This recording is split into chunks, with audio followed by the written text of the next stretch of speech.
Hi there again, YouTube. It's AC Dodd.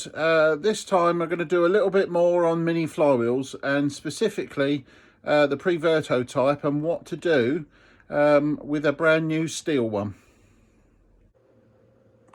Okay, I've got a couple of new steel flywheel jobs in at the workshop to do at the moment, and here's one of them in front of me. This is nothing special. This is a standard blue dot diaphragm.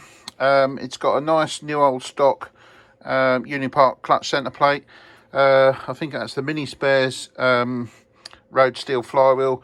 It uses the standard iron, or say this is an aftermarket brand new replacement, but it's nice and thick, which is what you want for a nice grip anyway. Replacement back plate.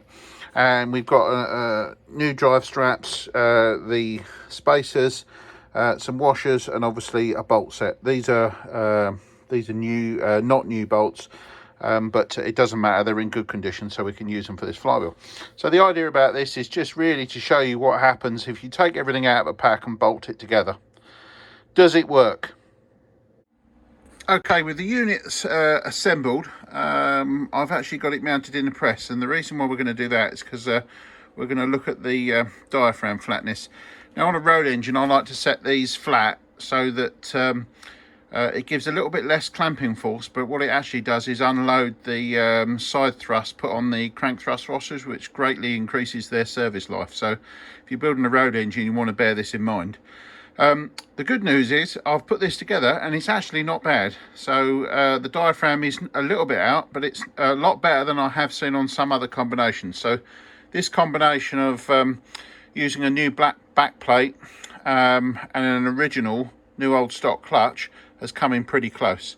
Anyway, just so I can explain what I've got going on here, I've got a dial gauge which is 0, and I've also got this natty little piece of steel, and what that does is it's showing me the angle of the diaphragm. Now, as you can see, that it's quite close to being flat, but it's not perfect. So what we need to do is use the press and push the diaphragm. As you can see, the dial gauge moves down until that looks flat. And I think we are somewhere around that position. Okay, so if we look at the gauge, we can see it's moved from the 0 to there, so we're talking about 0.15 millimeters. So that's actually pretty close, because that's only about 6.5 thou, something like that. So that means I've got to shorten the horns by about 6.5 thou, and then this combination is good to go. And then I'll also have to adjust these, okay, which are the drive strap spacers. It does actually does actually show that certain tolerances can come in pretty close, and this one has, but later on in the video we'll do the same type of flywheel and we use a different setup and see how that comes up. Just so you can see what's going on here, this is the little tool that was made for me by a chap called Gonzalo Silva, and he sent this through the post to me, and to enable me to do these clutches easier. It's something he designed, and it makes the job actually quite easy. It's not always a perfect tool to use, but it's very good for the novice to actually understand where you are and where you need to be with the clutch. You can see here how it's installed, and the spring presses it up against the diaphragm, so it just basically gives you an indicator of the angle of the diaphragm. Okay, so I've just had this in the lathe, and I've done a couple of things. First of all, as you can see, I've refaced the friction face, because it had been lying around a while and there's some marks on it, and it also wasn't quite flat. That's quite common on mass-produced items. The machining isn't perfect, so I've refaced that again, and I've also shortened the horn heights. So I've taken about 6 thou off of those in relation to the distance it was before. So let's see what that does.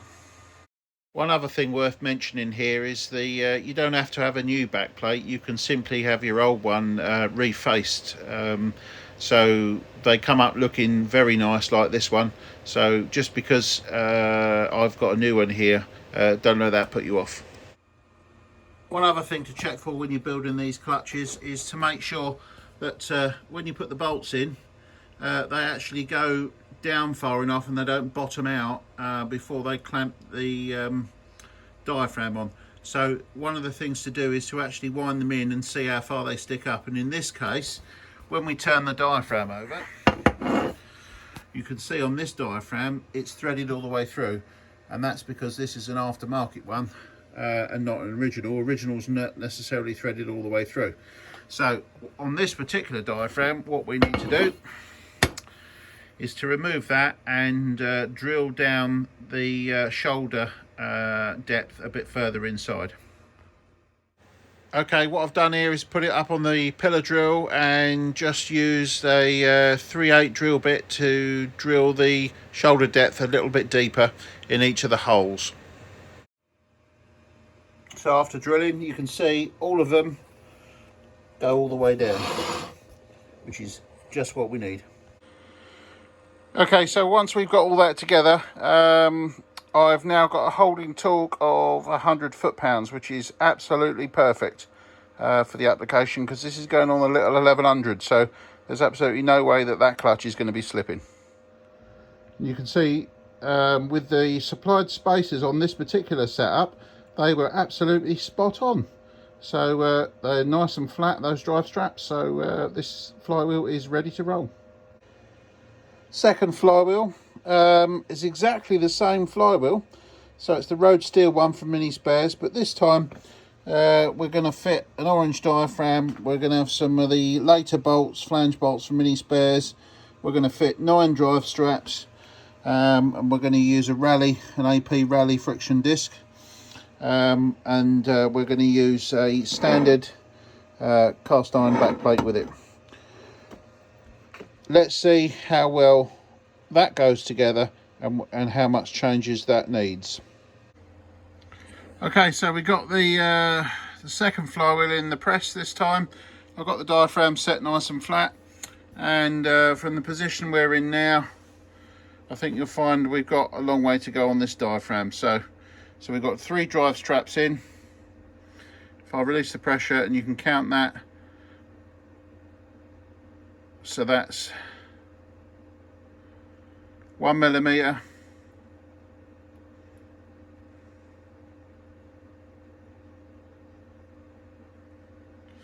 it's about 1.41 millimeters.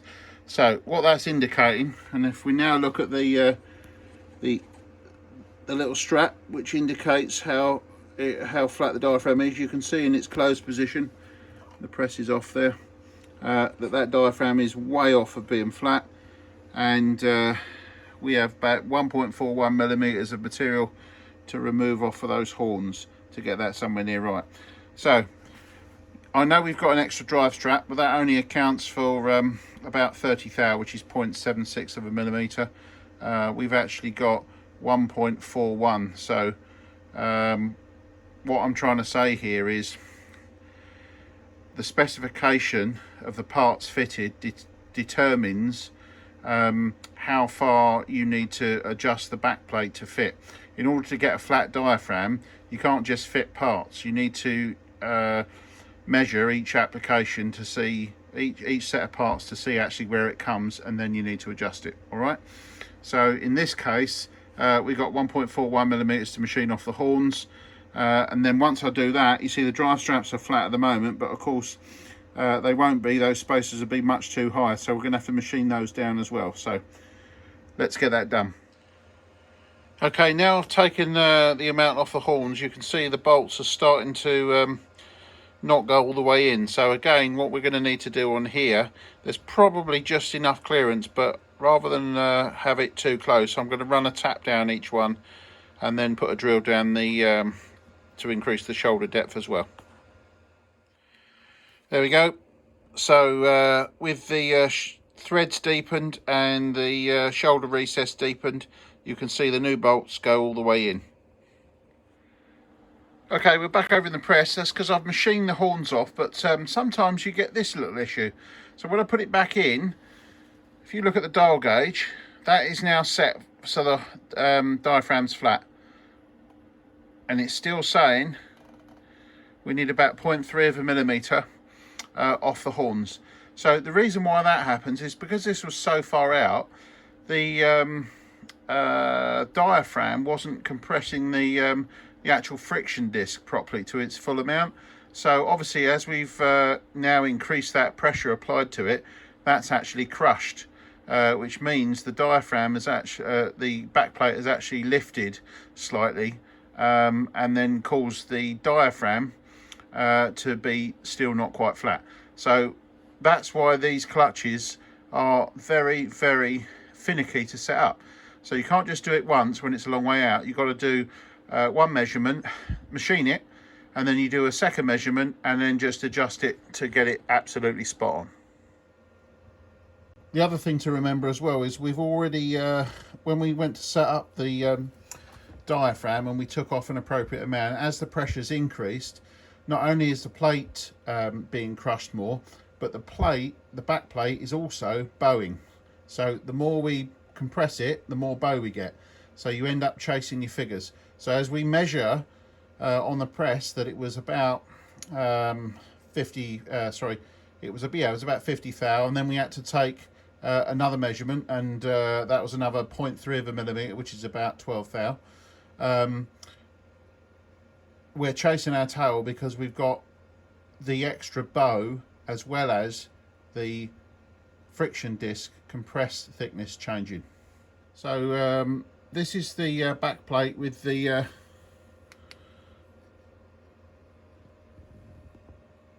pressure plate tightened. As you can see, we've got light on the outside. If we move over the other side,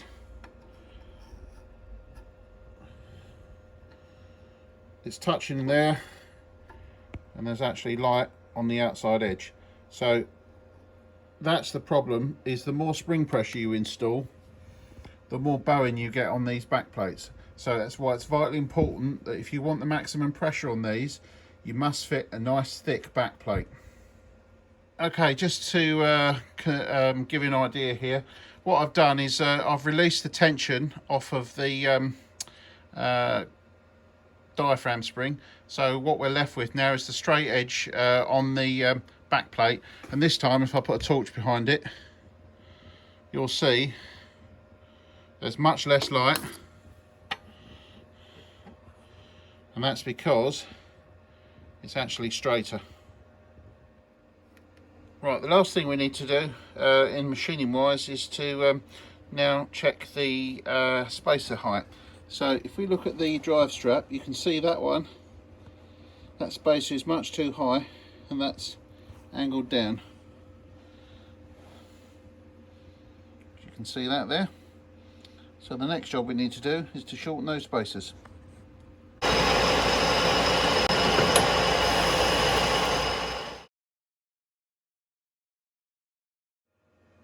So back onto the torque test, and we've actually got a staggering 130 plus foot-pounds, which is very, very good.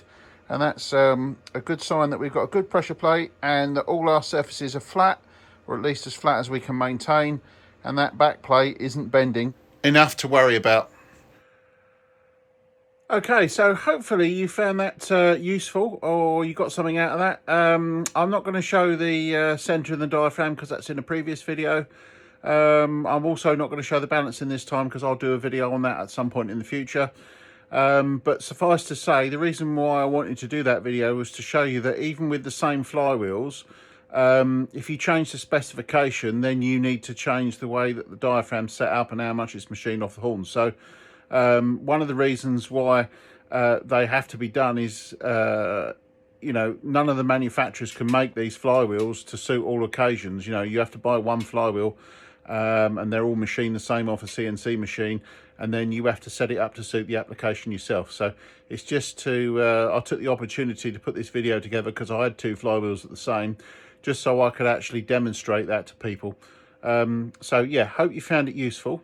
As ever, like and subscribe if you want to see more, and I'll see you soon.